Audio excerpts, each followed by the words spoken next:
Do I have everybody's attention now? Yo les amis, bienvenue sur Catch Up, on parle 4 de review de SmackDown Live, SmackDown du 19 de novembre 2021. Et avant de commencer cette vidéo, je vais vous demander de liker, de commenter, de vous abonner, de partager. Extrêmement important pour de potentiels, nous allons devant des 400 abonnés avant la fin novembre les amis. Donc on commence directement avec les Usos qui sont sur le ring avec un trône. Ils nous disent que c'est une surprise pour Roman Reigns. Et qu'ils ont envoyé un message à Biggie à Monday Night Raw et qu'ils vont faire la même chose au RK Bro, au Series. Donc t'as Roman Reigns qui fait son entrée avec Paul Heyman. Paul Heyman qui dit, Paul Heyman est ému, il dit qu'ils ont préparé ça depuis au moins une semaine. T'as Roman Reigns qui prend le micro et qui demande qui a fait ça. Paul Heyman pointe encore une fois les Usos du doigt. Et ensuite les Usos disent il dit que Roman Reigns dit qu'il pensait quand même pas qu'il a besoin, qu'il pense quand même pas qu'il a besoin d'un trône et une couronne pour être le roi. Ensuite t'as Xavier Woods qui arrive.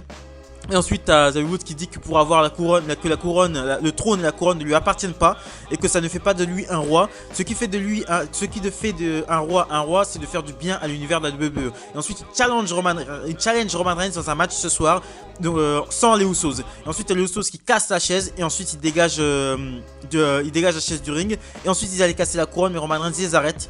Il menace Xavier Woods de casser la couronne. Xavier Woods monte sur le ring, il se fait attaquer par les Usos et il le bloque pendant que Roman Reigns casse la couronne devant lui, qui était une couronne bien sûr en plastique ou je ne sais pas quoi, mais ce n'est pas une vraie couronne quoi. Donc on enchaîne ensuite avec un four-way match.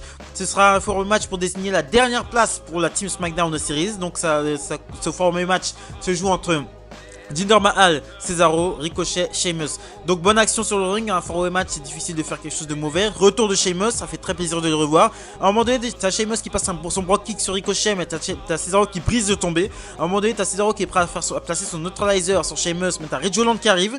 Ensuite ça déconcentre Cesaro, Sheamus place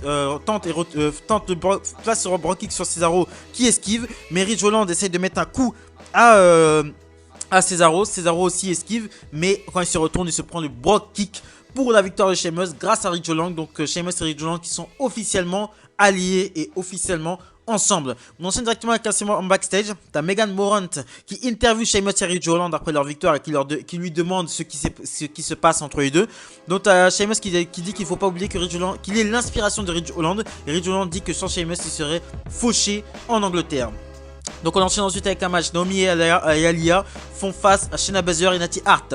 Donc à un moment donné t'as Shayna Baszler qui met Naomi à terre alors qu'elle n'est pas la femme légale. Et ensuite t'as Natty Hart qui fait le tomber sur Naomi. 1, 2, 3. L'arbitre compte archi rapidement. C'est un tombé genre elle a fait, c'est un truc de triche quoi. C'est un tombé triche. Donc affaire à suivre. Donc Naomi Screwjob, officiellement j'annonce Naomi Screwjob, elle fait screw toute la semaine. Bret Hart c'est petit par rapport à elle. Voilà, Bret Hart c'est petit par rapport à elle. Donc plus Bret Hart s'est fait screw de Series je crois. Il s'est fait voler aux Series il me semble de Bret Hart. Bref, mais Naomi Screwjob, maintenant je vais l'appeler Naomi Screwjob, qui s'est fait encore voler sans doute par Sonya Deville. Donc on enchaîne directement, c'est mon backstage. T'as Sami Zayn qui se plaint de ne pas être aux Series. T'as Sonya Deville qui lui dit que ce n'est pas de sa faute mais celle d'Adam Pearce. Et elle lui annonce qu'il y aura une bataille royale pour fêter les 25 ans du début du Rock avec 25 catcheurs. Et ensuite à l'arbitre du match précédent, l'arbitre qui a fait le tombé complètement triche contre Naomi, Aja Smith, hein, c'est une arbitre qui vient de NXT, je l'ai reconnue. Donc elle demande à Sonya Deville si elle a bien fait son travail. Sonya Deville la snob et fait genre elle la connaît pas. Elle lui demande de partir de son bureau. Donc c'est évident que cette opération de Screwjob Naomi a été pilotée par Sonya Deville. Et ensuite elle se discrédite de cet arbitrage en disant que c'est une petite d'NXT qui essaie de se faire un nom dans le roster principal. On enchaîne ensuite Madcap Moss contre Jeff Hardy. Madcap Moss est accompagné de Baron Corbin. Non. Happy Corbin et Jeff Hardy est accompagné de Drew McIntyre. Donc premier match solo pour Madcap Moss, chemise crevette, chemise cravate, chemise bretelle, pantalon. Oh putain, c'est pas possible. Moi je peux pas être investi dans un match avec un mec qui est habillé en mode civil. Je ne peux pas. Mais clairement je préfère être honnête. Donc à un moment donné t'as Happy Corbin qui essaie d'intervenir mais se fait mettre hors circuit par Corbin. Donc ce qui permet, à un moment donné t'as Madcap Moss qui essaie de placer une souplex à Jeff Hardy qui le prend en relais pour la victoire.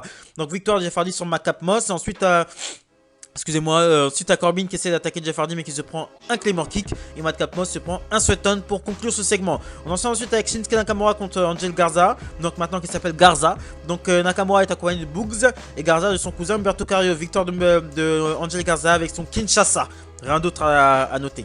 On enchaîne ensuite Main Event of the Evening. Shayna Banks contre Shotzi Blackheart. Donc Shotzi Blackheart qui a pris un peu de poids. J'ai capté qu'elle avait pris un peu de poids, elle a un style un peu plus terre à terre, un peu moins half-flyer parce que elle faisait des dives à l'extérieur du ring, c'était vraiment pas possible. Elle arrivait pas. Elle arrive pas à faire des dives. C'est bon, faut arrêter. Elle arrête de faire des dives et voilà. Donc un style plus violent en adéquation avec son heel turn. Bon match. Bon, c'est difficile de faire un mauvais match avec Sasha Banks, clairement. Victoire de Sasha Banks qui passe un crossface, un super crossface qui a réussi à mettre carrément sa jambe autour du crâne de Shotzi Blackheart pour vraiment bien lui couper la respiration. La prise était vraiment très crédible et il faut qu'elle arrête son back statement, qu'elle prenne cette prise là comme finisher de soumission. Voilà, et ensuite après le match, t'as Sasha Banks qui tend la main à Shotzi Blackheart. Shotzi Blackheart lui serre la main mais elle lui place le backstabber. Sasha Banks, est-ce que... Parce que là vous allez sans doute me demander pourquoi Sasha Banks tend la main à Shotzi Blackheart après le match. Il y a eu un segment backstage où Sonya Deville est avec les deux femmes et elle leur exige une poignée de main à la fin du match pour essayer d'apaiser les tensions juste avant les Survivor Series. Donc on enchaîne ensuite avec Charlotte Flair qui nous annonce que quand elle aura battu Becky Lynch aux Series, elle s'occupera de Toni Storm la semaine prochaine. Donc elle accepte le challenge de Toni Storm pour le titre la semaine prochaine. Donc on enchaîne, Xavier Woods qui arrive sur le ring, il challenge Roman Reigns pour voir si c'est un homme. Il dit qu'il l'a battu, il dit que comme les Usos sont intervenus la semaine dernière dans son match pour aider Roman Reigns, ça veut dire que Roman Reigns ne peut pas le battre seul. Ensuite Roman Reigns qui fait son entrée.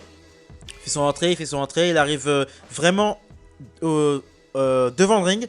Il se retourne, il n'y a pas les Usos. Et ensuite on voit les Usos voler sur la rampe d'entrée. Et ensuite c'est Biggie qui fait son entrée, Biggie qui était là. Donc c'était un piège, clairement. Xavier Woods a piégé Roman Reigns en le challengeant en sachant que Biggie était là. Donc ensuite Biggie défonce la gueule de Roman Reigns, les deux prennent le dessus sur lui. Roman Reigns et les Usos reviennent pour défendre leur cousin mais ils se font dégommer. Jimmy Uso se prend carrément un big ending. Woods fait un sweat-on sur les deux Usos. Et ensuite à l'extérieur du ring, et alors que Biggie allait faire un dive à l'extérieur du ring, Roman Reigns réussit à placer un Superman Punch sur Biggie, et ensuite il veut lui placer le spear mais Biggie le contre en big ending, et ensuite Roman Reigns prend la suite pour conclure ce segment. Biggie prend le dessus sur Roman Reigns une fois, c'est pour essayer de build des trucs, mais on sait très bien que c'est Roman Reigns qui va gagner. Je vais vous laisser et je vais vous faire ma review tout de suite sur la Series. Je ne le fais pas en deux vidéos parce que j'ai envie de parler, il n'y a pas grand chose à dire sur les Series, mais pour moi il y a un truc très important qui va se passer pendant les Series. Je pense un truc pendant les Series que je vais vous dire dans ma vidéo pour le pronostic pour les Series. Donc on se retrouve à tout à l'heure. À tout à l'heure les gars, je reviens de suite. Et merci de m'avoir écouté surtout.